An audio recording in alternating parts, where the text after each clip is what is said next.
अब हम डिस्कस करते हैं आरओयू एसेट और लीज लायबिलिटी कैसे रिकॉर्ड होती है। इसके लिए एक एग्जांपल के ज़रिए समझने की कोशिश करते हैं। एक कंपनी है डायनामिक जिसने 2 साल का एक लीज एग्रीमेंट किया एक लॉरी के लिए।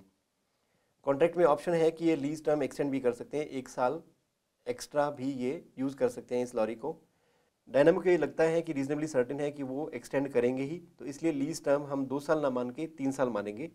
हालांकि लॉरीज़ की यूज़फुल लाइफ 10 साल होती है, बट हमने लीज टर्म 3 साल का ही लेना है क्योंकि हमारे लिए वो एसेट 3 साल ही काम देगा।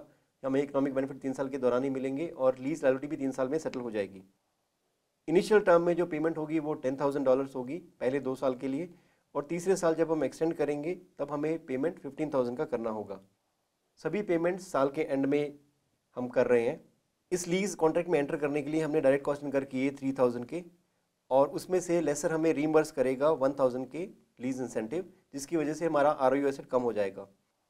इंटरेस्ट रेट जो एप्लीकेबल है बोरोइंग रेट के अकॉर्डिंग वो है 5%। तो इस बेसिस पे क्या आरओयू एसेट रिकॉर्ड होना चाहिए और क्या लीज लायबिलिटी रिकॉर्ड होना चाहिए, अभी तक हमने समझा है कैसे रिकॉर्ड होगा। तो मैं चाहूँगा कि एक बार आप कैलकुलेशन करके देखें कि कितना आरओयू एसेट होना चाहिए और कितना लीज लायबिलिटी रिकॉर्ड होना चाहिए। हमें डिस्काउंटिंग करनी है 5% के रेट पे। तो सबसे पहले तो हम ये देखते हैं कि present value of lease liability क्या है। 10,000 का पेमेंट करना है हमें 1 साल बाद, 10,000 का 2 साल बाद, और तीसरे साल हमने 15,000 का पेमेंट करना है। इसे अगर 5% के रेट पर डिस्काउंट करते हैं तो पहले साल के एंड की प्रेजेंट वैल्यू आती है 9524, दूसरे साल के एंड की प्रेजेंट वैल्यू आती है 9070, और तीसरे साल जो 15,000 हम पेमेंट करेंगे उसकी आज प्रेजेंट वैल्यू है 12,958। टोटल जो present value of lease payment है वो है 31,552। तो हम एक present value of lease liability balance sheet में लायबिलिटी साइड रिकॉर्ड करेंगे 31,552 का। आरओयू एसेट में हम डायरेक्ट कॉस्ट भी इनकर कर रहे हैं 3,000 का। तो आरओयू एसेट बनता है lease liability plus direct cost, और अगर कोई इंसेंटिव मिलता है उसकी वजह से आरओयू एसेट रिड्यूस होता है। तो आरओयू एसेट का जो टोटल होगा वो होगा लीज लायबिलिटी का अमाउंट 31,552 प्लस डायरेक्ट कॉस्ट 3,000, और लीज इंसेंटिव की वजह से आरओयू एसेट कम हो जाता है 1,000 से। तो टोटल आरओयू एसेट रिकॉग्नाइज होगा 33,552 का आरओयू एसेट हम रिकॉर्ड करेंगे बैलेंस शीट में।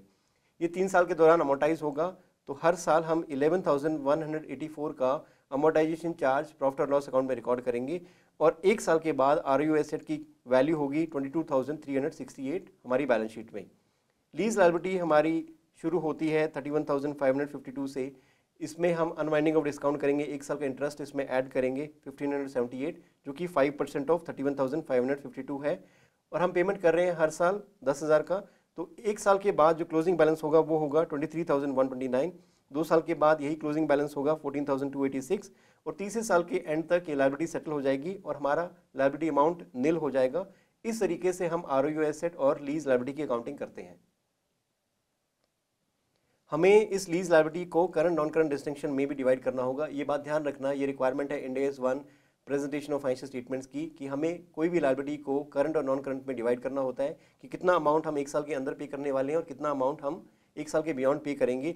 तो हम ये क्लोजिंग बैलेंसेस से पता लगा सकते हैं कि दूसरे साल के एंड में जो लायबिलिटी है वो है 14,286, ये हमें 1 साल के बाद पे करनी है। तो विद इन 1 ईयर कितना पे करेंगे, तो करंट लायबिलिटी हमारी टोटल लायबिलिटी जो है 23,129 की, ये डिवाइड हो जाएगी। करंट लायबिलिटी इसमें है 8,844 और नॉन करंट लायबिलिटी है 14,286। उम्मीद करता हूं कि आपको आरओयू एसेट और लीज लायबिलिटी का कैलकुलेशन समझ में आ गया है।